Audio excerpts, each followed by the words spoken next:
This week is Parshas VaYishlach, and in it, Yaakov Avinu is preparing to meet his brother Esav after 20 years, and he has a lot of turbulent feelings about this.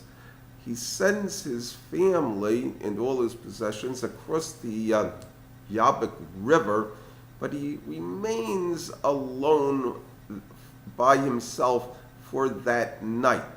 During that night, he has a face-to-face encounter with the Satan, and he wrestles with the Satan all night. And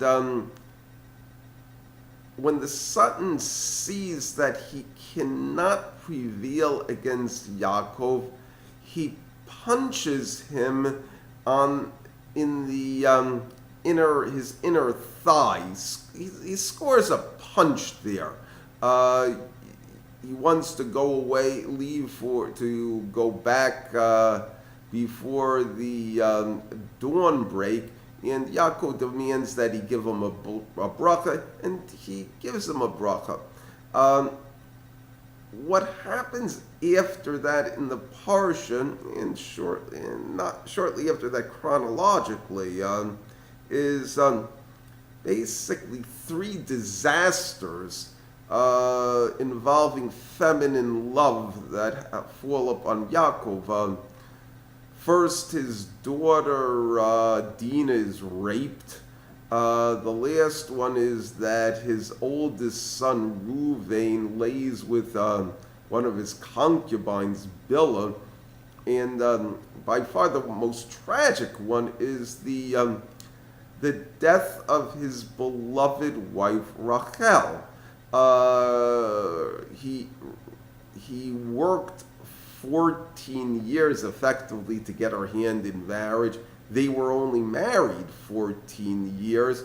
During that time, she was barren most of the time.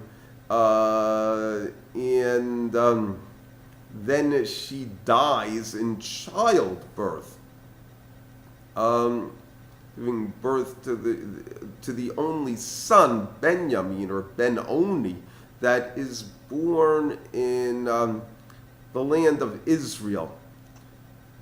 And the Kli Yakar discusses the fight with the Satan, and he says that what the Satan attempts to do is to blind the eyes of man so that they really can't see religion. Just simply doesn't register. That's the goal of the Satan.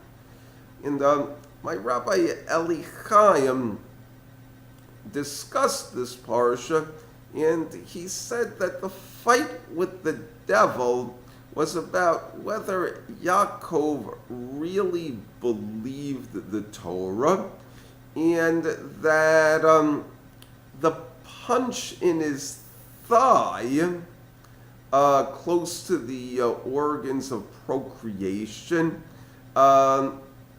which makes Yaakov limp, means that there is going to be intermarriage among the Jewish people in the future. He said that we are the body of Yaakov Avinu, and that this sinew is the one that is injured and weak.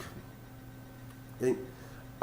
When Rachel dies, it is in giving birth to her son Benjamin. She calls him Ben-Oni, literally the son of my sorrow. Yaakov does not accept that name. He calls him Ben-Yamin. Ben-Yamin can mean a number of things. Rashi talks about it as the son of the south, saying that he came from the south of the land of Israel, accentuating the idea of being born in Israel. The other one is the son of his days, meaning that Benjamin was the product of the days of Yaakov. The Ramban discusses it as Yamin, meaning the right hand or the right side, meaning strength and alacrity, the things that you do with your right hand, your strong hand.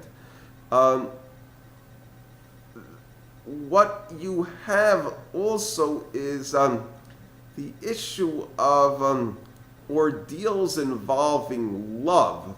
And it seems to me that of all the ordeals that a person can have, an ordeal of lost love, of love forsaken,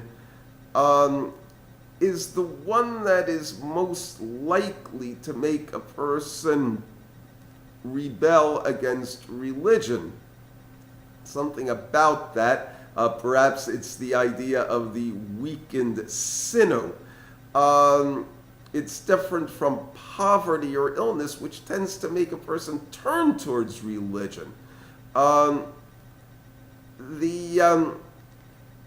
hint in the parsha is that the way that we overcome the